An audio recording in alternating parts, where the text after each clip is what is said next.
Hi there, welcome to Boxing Deep Dive. I'm Lyndon Hosking and this is Dream Fights. This is where we match up two legends of the past, present, or the present, and see how they would have went against each other. I'll get that out eventually. I'm joined as always by my co-host, Grant Tassie Brown, Peter Maniatis, and Mike Altamura. How are we going there, guys? Good, Another mate. great Very show good. In store for us, no Thumbs doubt, up. guys. Well, let's just say things went a little bit fiery last week. We all had a little bit to say. Well, not like you, Tassie, but... Can I just say something? I heard that Mike Tyson is very upset with Peter Maniatis myself. That he actually messaged the great Jeff Fennick and actually said, "Who are these guys, Jeff?" And I think Jeff sort of, he looked after us a bit, but he said we're both good guys. But I mean, yeah, I think if we go to America, Pete, and we see Mike rocking up in a limo, I think we should run somewhere else, mate. That's what I'm saying. Yeah. It was, I think it was probably our most robust discussion yet, and I think it was really good. But just a bit of as a side note, I think if you didn't see the episode, I think it was 3-1. 3 of you guys, 1 for me. I was the only one that went for Tyson. Just like to say, our Instagram poll, 100% went for Iron Mike Tyson to beat Riddick Bowe. Of course they did, because they're probably morons, absolute morons. Well, it's good to know some of us know something about boxing anyway. You don't know shit about boxing. And they all agreed that Sonny Liston should be booted from the top 10 of the heavyweights. But anyway, that's another story. That's enough, Lyndon. You told me that you were going to do that. No more American interviews for you, mate. You've got to get your own people. All right, I do apologise. I shouldn't have chucked that in there. But no, it was. I think it was a really good discussion last week with Tyson and Bowe. It was really hard one to actually decide. I thought it was one of those. That's what's good about dream fights, is when you can really see either one winning it. So we got a good one this week though. Who was it? It was you, Tassie. Who we got this week, mate? Well, we've got Joe Galazagi versus Andre Ward, both undefeated, both retired at super middleweight. Well, both were super middleweight champions, obviously, at their peak, and they probably just missed each other by a little bit. Ward was a little bit later, but both undefeated. So this is a really realistic matchup. This could have happened, and two of the greatest super middleweights of all time. They have to go down, be rated. I mean, Fennick was another super middleweight that was undefeated, but I don't think he's as good as these two. But yeah, so I think this is a pretty even debate tonight. I think so. No, it's a great choice. Pete, both undefeated. I'm sort of trying to think back at the time, even though it wasn't that long ago. Why didn't it actually happen? Because they must have missed each other, by the bees proverbial, wouldn't they? Yeah, look, Calzaghe's 49 years of age. Andre Ward's in his 30s, so it just didn't match up. But when you look at their careers, they're very similar because they've both finished as light heavyweights, and they both kind of beat fighters that were at the end, like Calzaghe beat Bernard Hopkins and Roy Jones Jr., both were at the end. Yep. And Andre Ward beat Kovalev, who was kind of coming to his end as well. So they both finished their career from super middle to light heavy at the end, and they both had real outstanding careers, and both of them kind of were deprived of super fights up against big names, and that's something they can't help. That's something you can't help. You can only beat who's in front of you. So this would have been a nightmare. If I'm a sports bet punter and I wanted to have a bet on this fight, I would really have to do if you normally do 30 minutes of research, you've got to do 6 to 8 hours here. I've got to double track and get the magnifying glass out because it's going to be that hard to split. Yeah, Mike, it's a great matchup, isn't it? But how rare is it these days to have two fighters so close to each other and both retired undefeated? It's incredible. And if you really look at the last portion of Calzaghe's career, the two most significant wins to outsiders were Hopkins and Roy Jones on his record, but probably the most impressive was a unification bout against Mikhail Kessler, which, you take that same Kessler, a couple of years on as world champion, that's really the fight that set the tone for Andre Ward's career. A lot of people, Ward to that point was unbeaten when he entered the Super 6. So Super 6, for those that don't know, it's a tournament pieced together at 168 pounds by Showtime, sorry. He was the outsider. Think about it. So Kessler was a favourite. Arthur Abraham was the second favourite, or equal favourite. Carl with Froch. him. Carl Then- Froch. Then you had Carl Froch, you had Durrell. Yeah. Ward was considered the Ke- outsider. Ke- Kessler within wasn't. that main Kessler group. wasn't a favourite, Mike. Kessler was the favourite. That's what I'm saying. Yeah. And Ward drew him first up and defeated him. So it's easy for people now to look back and say that, yeah, well, Ward was 32-0. He was an Olympic gold medalist. He had a manufactured career. He was placed in that tournament almost out of desperation by Goose and Tudor. It was like a last-ditch effort to see what they could secure for him because he hadn't been all that impressive. But what he had been able to do was nullify opponents.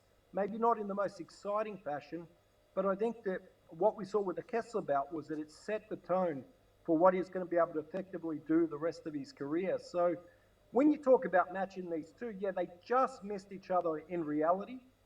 But fantasy fights, dream fights, we can sit here and talk about it all day. It's an enchanting style because both of them on the way up. You got to remember, Calzaghe 22-0, 21 knockouts to start his career. Ward was 17-0 with 12 knockouts, but was considered more of a puncher on the way up. Both guys adapted and became more stylists as they reached a higher level opposition. So when you look at these two guys, what's their best asset? Their ring IQ and their ability to get the job done, which is what makes it fascinating when you see how they're going to deactivate the other guy. Well, there's, and I've actually got Andrew Ward there, so apologies for that. I've added a W there. Apologies, Andre Ward, if he's watching the show. 32-0, 16 KOs. You can see the titles there, super middleweight and light heavyweight world champion. 2011 Ring Magazine fired it in. I think he was also the 2014 inductee into the Hall of Fame. But Tazzy, isn't it amazing? Like, he won the gold medal at the 2004 Olympics, and he didn't lose a fight from when I think he was 13 or 14 years old until he retired. Just an amazing career. Yeah, mate, or something like his last loss was 11 years old or something. It's a 2004 gold medalist. Just a great fighter, and like as I said, he entered the Super 6 tournament. He draws Kessler the favourite first up, and as I said, the thing about Andre Ward is a bit like a Floyd Mayweather. He adjusts, always adjusted, and got the job done. Whether it'd be scrappy, and if he wasn't doing good from the outside, he'd go inside and make it a bit messy. But he'd obviously beaten Kessler. Obviously beaten Froch. Froch's a great fighter, mate, and at the time, and then he beat everyone there that he had to beat. Abraham as well, I think he beat. And then going on to I think he beat Chad Dawson, which was one at the time. I know he dropped down in weight, but Dawson was a badass guy, and he'd beaten Hopkins and was a bit of the next big thing, I reckon. And then to beat Kovalev, first fight was a bit controversial in some eyes, but I watched the fight in Russia, the rematch, and he flogged him, and stopped him and made him quit, really. So the good thing about Ward, he's just a really good ring IQ and to adjust. He just always adjusted. And someone that I think we'll be talking about for a long time, a sort of fighter we probably wouldn't have enjoyed as much until we lost him. Now we haven't got him no more, but I mean, he was a really, really good fighter, Andre Ward. Yeah, Pete, he was an interesting one, wasn't he, Andre Ward? Because you'd think, being an Olympic gold medalist, he had the style, but he was really actually I won't say underrated, but he went under the radar a lot. He wasn't brash, he wasn't out there, he didn't have the flash nickname and all the entourage. He was just a really standard, run-of-the-mill, honest fighter, but geez, he obviously he could fight with that record. Yeah, he was a blue-collar fighter, and the thing about Andre Ward, he just, what's the word? He fought not to lose. So any strength that you had, he would capitalise against that and use it against you, make it into a weakness. So he was always a chess player, and he'd always back the 80% way where it's always going to suit him to win the fight. He wouldn't do anything that he didn't have to do. He was systematic. And I always tell my mates, if I had someone that had to fight for my life in a 50-50 fight, well, I know they're going to do everything correctly, I'd be picking Andre Ward. If I was in a mortgage situation, I had to put the bet on to make the rent, you back Andre Ward because he's going to do what he has to do. He's an intelligent fighter. He never gets carried away. He sticks to his game plan. He's got a high IQ, brilliant defense, and he'll pick positions and pockets that the other fighter doesn't like. And that's what you call a smart, smart fighter. He's never going to be going down as a crowd-friendly fighter, blood and guts. That's not Andre Ward. But if you wanted someone to fight, to get the W, Andre Ward's the first guy you pick. Yeah, he was a bit probably like Floyd Mayweather in that regard, wasn't he, Mike? Without all the flash and pizzazz and the entourage that Mayweather had, he just did enough, very calculated, only did enough to win. No more, no less, just did exactly what he had to do to get the win. Yeah, get the W. That's what it's all about. Yeah, and it's probably why he never became that real big marquee name outside of boxing, but it's why he was so effective at adapting and nullifying other fighters' styles. It didn't matter. Southpaw, right-hander, puncher, non-puncher, mover. He adapted well against pretty much everybody he fought. Like the crazy part, outside of the first fight with Kovalev, which Kovalev was very good, negated him with the jab from the outside, strong power shots, and it took Ward probably 6 rounds to adapt to the tempo in that fight. Really, outside of that, the most adversity he had was in his first few fights and when he suffered a knockdown against Darnell Boone, early career. Usually guys flatten everybody early and then struggle later career. Andre Ward was almost the opposite. Yeah. They built him nicely too. Dan Goosen was his promoter early, and he didn't throw him in. I think he was having fights against Edison, Miranda, and all these type of guys. He needed to do what he was going to do, and it's a shame that he quit when he quit because he was just starting to peak to be the fighter that he was going to be. He was pound for pound the best, wasn't he, when he retired? He was number one. I was just going to say that. Yeah, it was crazy that he did that. I was just going to say, Tassie, that he retired at the time where we probably hadn't quite seen the best of him, have we? But then again, if you haven't got it, inside, well, you haven't got it inside anymore, have you? Yeah, that's right. Is that true? Obviously, Peter mentioned he was with Goosen. Did they have a big law battle? Yeah, they and did. he missed a couple of years, like Mikey Garcia did? 1 year, I think. Yeah. 1 year, yeah. So he went through that big thing, and that's sad when that happens. But look, he went out on top. There wasn't much, and it really wasn't much left there for him, though. He beat Kovalev a lot heavyweight. He wasn't going to go to heavyweight. So who else was he, really? Yeah, well, look. Value was the fight. Value talking about doing a cruiserweight because it would have been the face-off from Creed, of the 2 guys featured in the movie Creed. Oh, yeah. So that was a discussion, but it never happened. Yeah, I didn't even think of that. And it was Adonis Stevenson, was he around at the time as well? Yeah, Stevenson was another possibility, but it didn't make... Andre Ward was in a unique situation with Rock Nation, who were promoting him, that he was on around an $8 million a fight guarantee. And Stevenson just commercially didn't make that sense at that time. So if they were going to take the plunge, he was probably going to have to move up to cruiserweight and fight somebody like Value to chase history. Which is a massive jump, isn't it? Well, let's take a look at his opponent, Joe Calzaghe, 46-0, 32 KOs. Pretty much won every single major title at super middleweight, WBO, IBF, WBC, and WBA. 2014 International Hall of Fame inductee. So he was a funny fighter, wasn't he, Tassie? Like even though he had that really good knockout record, he wasn't really renowned as a big puncher. Was more of an accumulation puncher.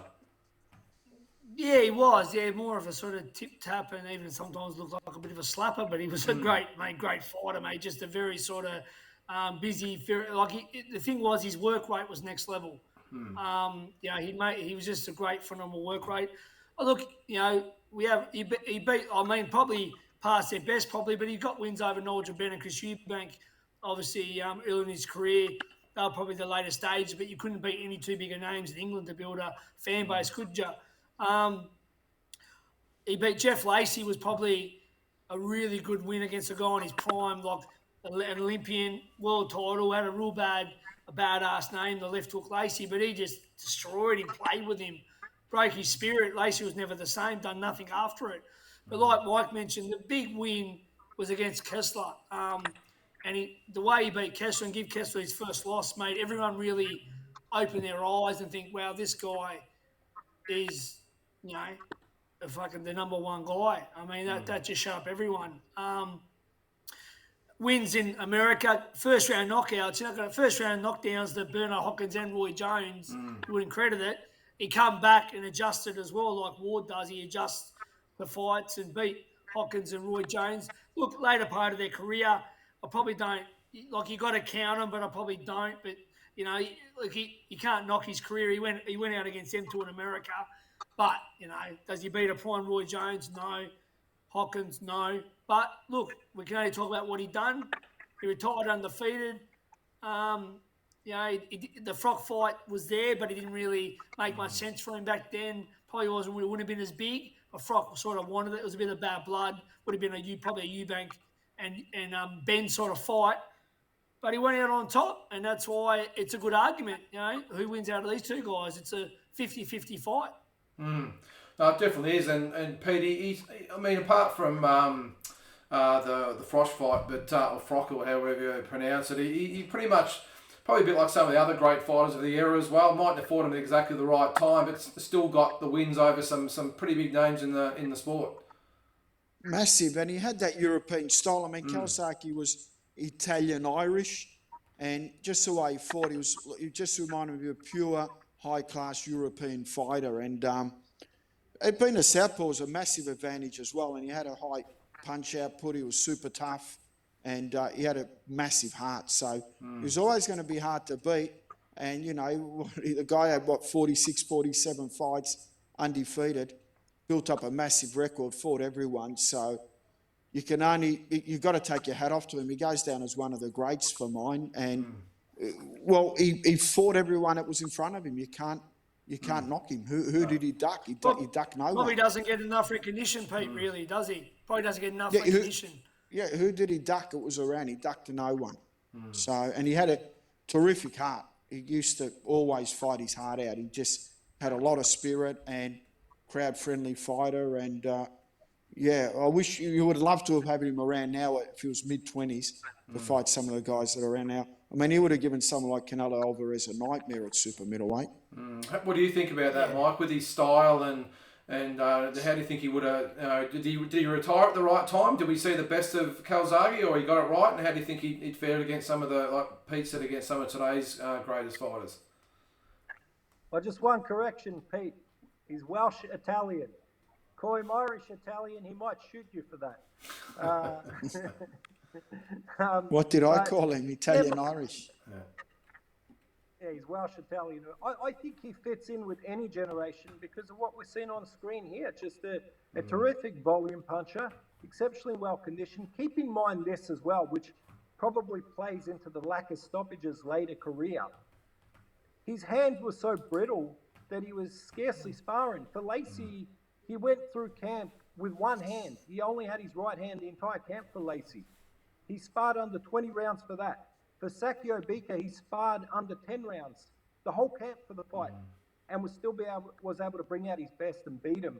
So when you ask if he retired in the right time, I think the answer's there. I think that there's only so much more he could brutalize his body. Yeah. And I think that the two fights with Jones and with Hopkins, even though he came out victorious, reflected to him that he was slowing down a bit. And yeah, I mean, he doesn't get a lot of credit for those wins because everyone says that they're post-prime. Roy Jones more. But Hopkins still went on to win the light heavyweight world title. So it's not like he was completely done. Yeah. You know, you still got to give some credit for those wins. But I think in both situations today, both guys got out at the absolute perfect time with, we hope, a lot of money and all their faculties intact, which is what it's all about. Yeah, well, they definitely have. Well, obviously, Ward's on TV with the commentary now. I'm not quite sure what Calzaghe's doing, but he's definitely got his faculties anyway. Well, that brings us to the big question: who wins and why? We'll start with you, Tassie. Who have you got? I just want to say before I give my prediction, my dear friend and former Fennick teammate Sakio Bika fought both guys and gave them both nightmares. Sakio went to, I think, Wales or England, wherever it was, probably, and fought Joe. And Joe said it was his toughest fight ever, physical fight. I mean, Sakio went over there and gave it his all. And then Ward fought him. I think it was a fight in between fights on the Super 6. He took Sakio as an in-between fight. And again, done everything to Andre, made him that physical, tired and exhausted, and Sakio, and then later on Sakio goes and beats and wins the WBC Supermodel title. So a big shout out to Sakio Bicker because he's fought both of these guys, and I think both would say he gave them nightmares. In saying that, Mike did point out with the hand problems with Joe. That's very true. I read a lot in magazines about his hands, and look, this is a ridiculous fight. That's why I picked it, and I'm going to probably go with edge with Andre Ward. Just, I think, like Peter says, if you're going to back anyone to do enough just to get the win, it's Andre Ward. Somehow he will adjust to Joe, even though Joe will probably be hard to adjust to. He throws that many punches. He's a southpaw. He can fight on the inside and outside, Joe, but somehow Andre just adjusts and gets the win in a messy fight. Probably the messiest fight ever between these guys, but I think Andre wins a majority decision, or a split decision. Yeah, okay. It's a close one. It's a real close fight, and I just think he adjusts and does that bit more. But if it went the other way, I'm not going to be disappointed. Yeah, what about you, Pete? I think it's one of the hardest fights to judge if you had to. The way I see it seesawing the first early rounds. In the middle rounds, seesawing again, seesawing at the end. Who gets the bob? If I had to put money on who would I say wins, I'd be going split decision. Even though Andre Ward's my idol, I love everything about Joe Calzaghe. Okay. I just been to Southpaw, the punch output. He just about do enough right at the end. But saying that, it's too hard to pick. But if I had to pick, my mind I'm not going by logic, by the way. I'm just trying to think gut feel would be Calzaghe split decision. Okay. All right. So 1-1. Mike? A shade like 7 rounds to 5 to Ward. Tassie said it before about Sakio. Something that Sakio said to me post-fighting Ward always stood out to me, which is he said that Ward, to that point, was the most physical guy he'd been in the ring with. And I think that's a big reason. His deceptive strength inside is a big reason why guys that generally had high punch outputs, we've seen them rapidly decline when Ward got in the ring. Now, Calzaghe's not just a guy with a high punch output. He's a guy that's very clever, knows how to adapt, knows how to box and move on the outside. I just think that little bit of maybe a strength difference inside shades a couple rounds more in Ward's direction. But I agree with both Taz and Pete. I think it's a line ball call. Different day, I might be calling it a different way. But just when I assess it today, I just edge it slightly to Andre Ward. But terrific dream fight pick.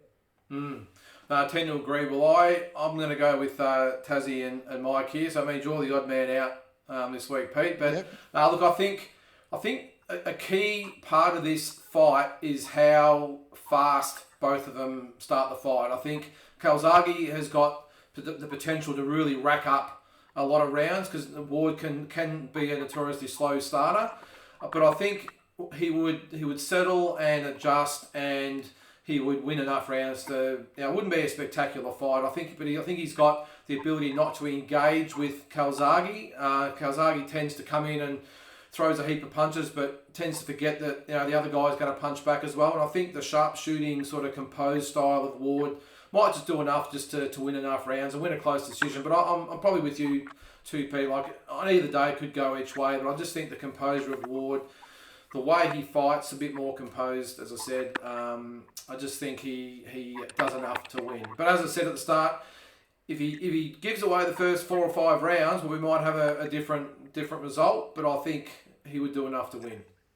Yeah, the only form I didn't go into enough southpaws that Ward fought. How does he handle a southpaw? Yeah, good point. Do we know on his record how many southpaws he fought and how he went against southpaws? I didn't have enough time to do that. How many southpaws did Andre Ward fight? Do we know? Was Chad Dawson a southpaw? 3. Yeah, because he fought a few. He was okay. He didn't. So being a southpaw in a close fight, it does give you that edge sometimes. Yeah. No one I likes definitely fighting think it's one of the hardest fights I think you could ever put together, these two. One of the hardest to come up with a decision with these guys is one of the, I think, definitely the toughest between these two guys.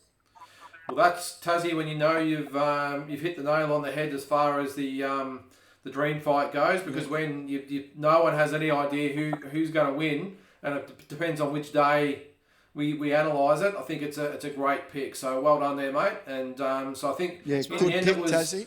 3-1, but I think we all had the winner as a split decision. So I think it was a great choice. So that takes us to Mike. Mike, you're up next week. Who have you got? We've had complaints that we don't have enough Australian fighters featured in the dream fights. So I'm going to throw this back to a late 80s, early 90s classic, which unfortunately never happened, but we'll make it happen next week. Featherweight division, Jeff Fennick versus Barry Mcguigan. Barry Mcguigan. There was real talk about that at the time, wasn't there? Fennick and Mcguigan. I thought you were going to say junior lightweight, Jeff Fennick, Barry Michael. That would have been one for young and old. It's on my list at some stage. Don't worry about that. I can see, Tassie, you've just sort of had a little roll of the eyes there. What's going through your head? Nothing. I'm just.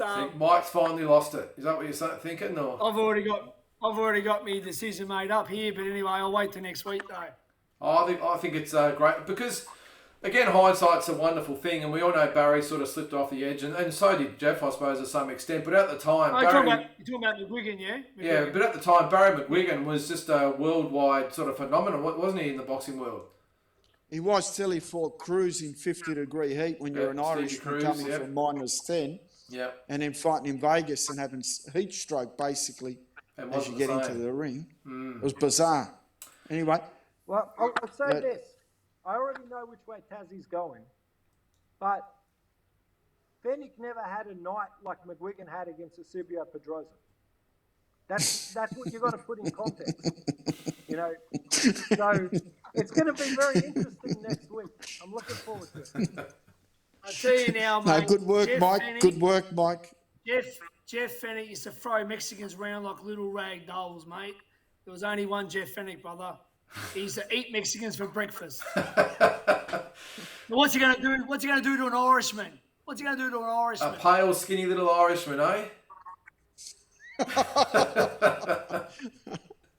Well, hey, it's Mike. It's Mike's call here, so you know I think by the fact that he's actually chosen to fight. I was hoping for Johnny Binge versus Arnold Balotelli. Well, we'll leave it at that. All right, guys. Well, thanks again. Look out for our Instagram poll of this fight. It'll be on. So yeah, see who you think would have won, and we'll publish it next week. So just to repeat, last week was 100% for Mike Tyson over Riddick Bowe. I'll just put that in there to finish off. So thanks again, guys. All the best, and we'll talk next week. Great show. Thanks, guys.